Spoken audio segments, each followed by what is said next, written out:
মুন্সিগঞ্জে যথাযথ মর্যাদায় শহীদ বুদ্ধিজীবী দিবস পালিত।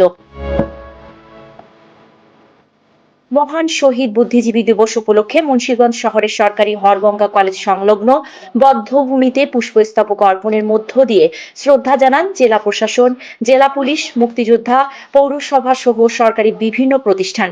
শনিবার 14 ডিসেম্বর সকাল 9টায় পুষ্পস্তবক অর্পণ অনুষ্ঠানে উপস্থিত ছিলেন জেলা প্রশাসক ফাতেমাতুল জান্নাত, পুলিশ সুপার মোহাম্মদ শামসুল আলম সরকার, বীর মুক্তিযোদ্ধা অ্যাডভোকেট মুজিবুর রহমান, সাংবাদিক, জেলা প্রশাসন ও জেলা পুলিশের ঊর্ধ্বতন কর্মকর্তাগণ। পরে শহীদদের আত্মার মাগফিরাত কামনা করে দোয়া করা হয়। পরে জেলা প্রশাসক সম্মেলন কক্ষে বুদ্ধিজীবী দিবস উপলক্ষে আলোচনা সভা অনুষ্ঠিত হয়।